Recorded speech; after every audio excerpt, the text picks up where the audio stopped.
Elhamdülillahi Rabbil alemin ve salatu ve selamu ala seyyidina seyyidil enbiya vel mursalin ve ala alihi ve sahbihi ecmain.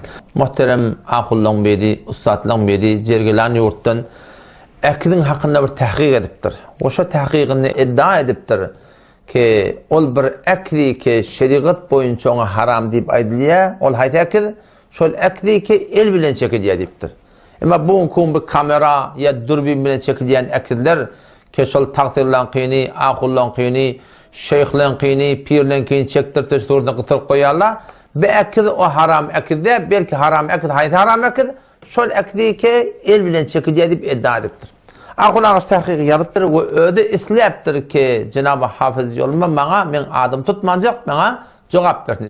Bu Müslüman aqullağımız öde tahqiqinin sonunda da bir gurun aytdı ki qavatdan fikredin deyiptir ki fotoğrafi kamera bilen ekkasi bilen çekildiğen manahi akille var şu mucesseme deşe diye Müslüman dikkat edin öde bizim çekken suratımızın ol mucesseme olmakta ya bolmaslık var akımın haramlığına var akım bir değişiklik gurunda mucesseme ki kullen doğru ki ama hayta bir akilde hayta bir suratta el bilen çekildin şu suratını durbin kamera bilen çekildin iki de attafılda şu haramlığına hiçbir şey yok Müslüman dikkat edin öde cansız zattan akil çekmeklik var der yadır Mekke'dir Medine'dir öydür şunu yarlık mı bu da da günah karşılık yok Müslüman doğrulam onun Mekke'nin kaptanları ancak adamlar var yandır onu da icazı verip Müslüman doğrulam olmalılar ama hayta bir akidi ki canlı dağın akidi olsun şu canlı dağın akidinde iki de attafılda şu haramlığına şey yok avval sana şu Allah Teala'nın yaradan emekleş olsa ya şu bir marahim akıcı guplerin madeten tavus va at va yine burada at va orada haydi bir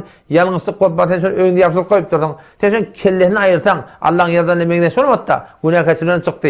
Haydi bir akdi ki Allah'ın yaradan emekleş oldu. Hakkıydı önlerken öyle şah-ı şemşat belli oldu.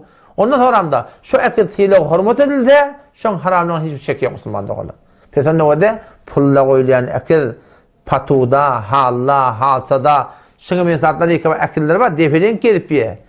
Onun tıyla hürmet yok, bunlar günah kaçırık yok. Ama hayta bir akdi kişi ikidat tabılda, Allah'tan yaradan emekine solmaklıq, o şunun tıyla hürmet edileyemedi Müslüman doğun, şunun haramlığına hiçbir şey yok. O şekilde takla şunun kunşi takdirlerin akdi, akullığın akdi, eliminin akdi, atamın akdi, hayta bir akdi ki koyuptur dağın. Sen olayan ki albümde koyuptur fark etmeyesi doğrudan şey değil mi? Şol akillerde ne ama Allah'tan yaradan emekine solmaklıq mı? İkincinde tıyla ve hürmetle Müslüman doğun, şu da atları inşallah özlendiğimizden çıkarmaktan gerek.